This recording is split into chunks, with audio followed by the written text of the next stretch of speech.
Hey guys, so welcome back. I hope you're doing well and I hope your year is going on well so far. So for me, it's been really quite busy, and that's because I have a conference that is coming up. So earlier on in the year, I had to submit some abstract for the conference, and the conference that I'm talking about is known as INTERMAG. It's International Magnetism Conference. It's one of the biggest conference in the field of magnetism. So I did submit abstract for this conference, and I'm really excited because the abstract were accepted. And then now that the abstract have been accepted, so I'm writing conference papers for the conference. And so that's why I've been quite busy, and it's nice to be busy. And this is what you'd expect in graduate school. You expect to have conferences, you expect to have to submit abstract for these conferences, to attend these conferences. So I haven't been able to attend some of the conferences in magnetism, and that's because of the pandemic. So we've had most of the conferences shift to virtual, and sometime I will talk about what the importance of conferences in science, why conferences are important in the field of science as well as graduate school. So aside from that, let's talk about what has been trending in research the past couple of weeks. So I'm just going to talk about two items. One is something that we are so familiar with. It's the coronavirus vaccine. So that has been trending, and the question has been, how is the vaccine going to be disseminated to poor countries? So the wealthy countries already have the vaccine, but then the a bit poor in quotes is yet to get there. And so the question is, what is the fairness and the equitability sharing of this COVID-19 vaccine? So that is something that has been in the news, has been trending. And then the other thing in the field of science, this just happened a couple of days or a couple of maybe a week or so ago, is the landing of the Perseverance rover, and I did share a video on it. I'm going to link it in this video, and you can see. So this is exciting for me because just seeing this rover land on Mars, and you can actually see the video on it, it's just to see how science has really grown. Before, it was just an idea for me being in my country, and just even the idea of people had landed on moon. But now actually seeing this video, actually it's a big thing in science. So it was really exciting to see the landing of the Perseverance rover, and I'm really excited to see what kind of information it brings from the red planet. So, but in today's video, I want to talk about the graduate level degrees in engineering. And the reason why I want to talk about this topic is, first, because of my experience being a PhD student in material science and engineering. And second is because this information may seem trivial. It may seem like it's a common knowledge, but that's not necessarily true. Sometimes it gets confusing, especially when you have an interest of like studying for your degree abroad, because you're not sure whether the same information, the same thing that applies in your country applies in other countries. And these do apply, but then, as I said, online, there's so much information online that it's really hard to really break down and just know really what are the requirements, what is needed in this particular field. So just going right into what are the different graduate level degrees in engineering. One, the most two common are Masters of Science, and Masters of Science, it's thesis based. Then you have the doctorate program, which is the Doctor of Philosophy, known as the Ph.D. Then you have Masters of Engineering. In some programs do offer Masters of Engineering. And also, I'm not saying these are the limited graduate level degree program that you can take if you're an engineer. If you have an interest in MBA, you can, not necessarily MBA, sorry, if you have an interest in business, you can take MBA. If you have an interest in project management, you can take engineering management, or you can take you can take a doctorate degree in project management. So this has other areas that you can diversify your experience. But in this video, I'm going to talk about Masters of Science and the PhD. So, and as well as Masters of Engineering. So I'll start with Masters of Engineering because this is the simplest. So for Masters of Engineering, and this may not be offered in all university, but I know for sure in Iowa State University, they have the option of Masters of Engineering, and specifically in Material Science and Engineering. And that's why I found it fit to talk about this Masters of Engineering. So for Masters of Engineering, this is non-thesis based.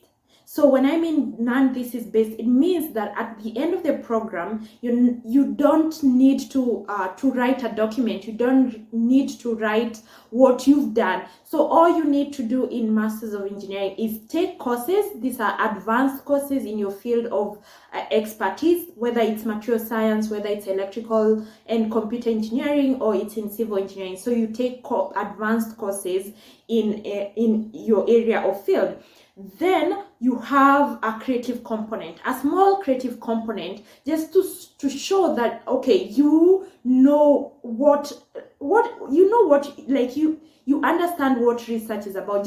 So you just need to do something. A creative component can be maybe just something small. You're improving maybe a component, or you're enhancing. If you're doing modeling, you did a modeling of a device, something small, and you don't necessarily have to write a document on it and then do a final oral presentation for your creative component. And that's it for Masters of Engineering. Then for Masters of Science, as I said, this is based. So a thesis is the document that qualifies you to graduate with your Masters of Science. So at the end of your degree, you need to write this document, which is used to test your understanding in your area of expertise. Like, how do you really know what has been done before? So it does not necessarily have to be new knowledge. It can be based on what other researchers have done. So you're proving that you have an understanding in your area of field, and you can critically think on some of the on what has been done before, and just maybe improve on it, or just mention on ways that more research can be done in that specific area.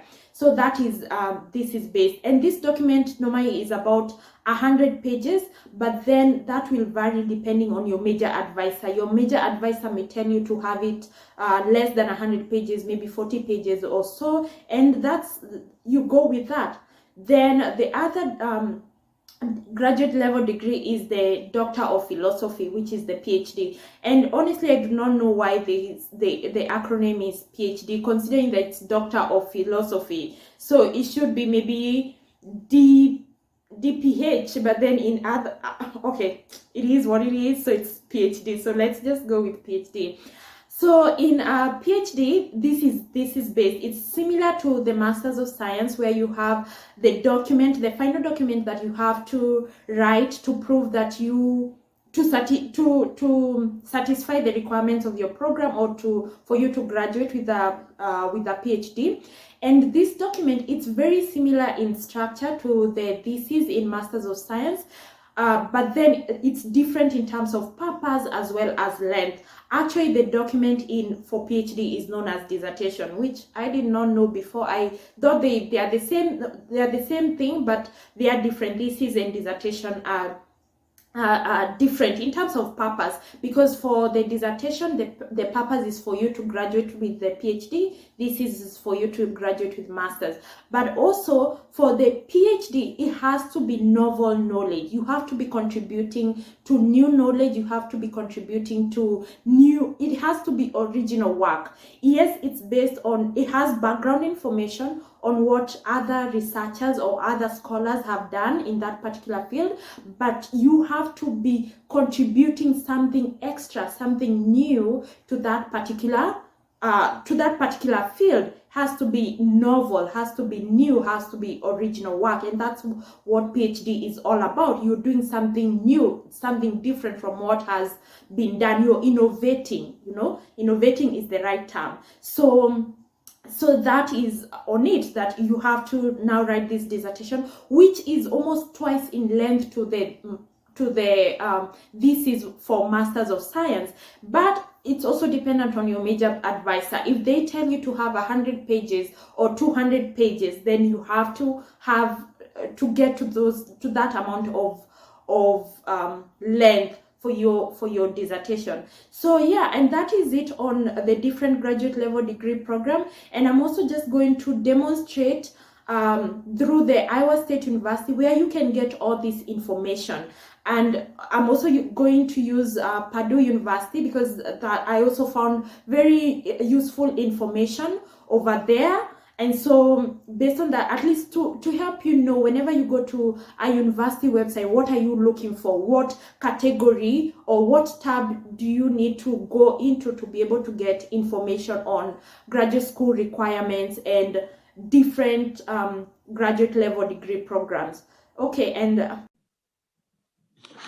so as I said, I wanted to demonstrate for you and to show you, not necessarily demonstrate, but to just show you the different graduate level degrees for Iowa State University. So I'm going to use Iowa State University and Purdue University.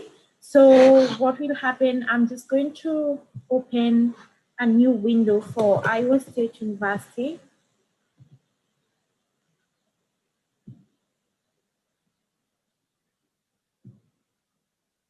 So when you go to the Iowa State University website, you have here different tabs. So going to academics, you can see the different drop downs, colleges and departments. Then you have library research. Then you have the graduate programs. So when I go to the graduate programs, then you can here find a graduate program if you already know what is your interest area. So you can just search you can just search here. And then by here down, they show you the different programs that are offered for graduate school. So you can really do different programs depending on your area of interest.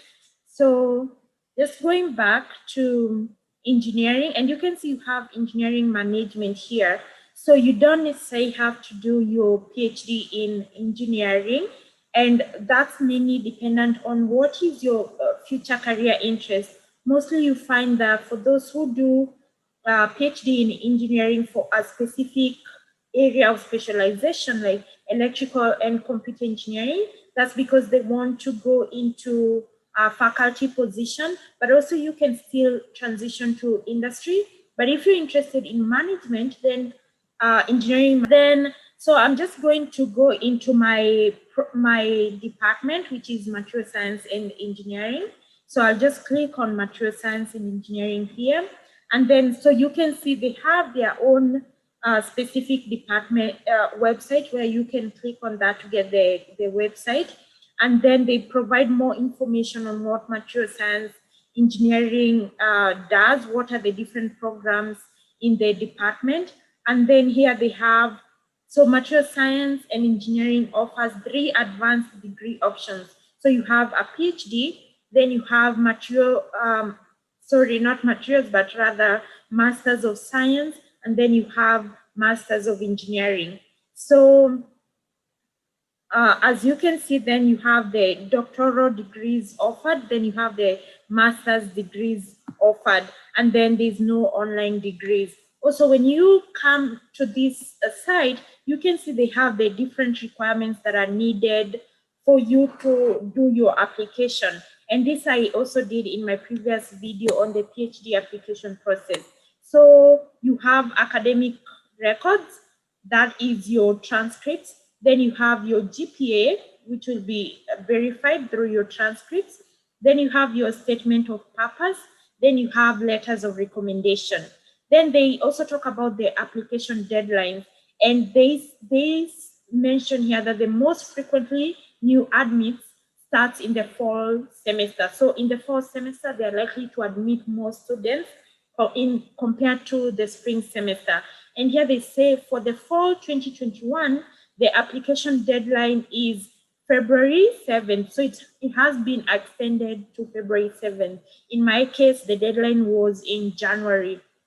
Then you have the program requires GRE. Here it actually says no. And I didn't mention in my video on GRE is that some of the schools have waived GRE this last year, especially because of the pandemic. And so you can see that being reflected here in our department as well.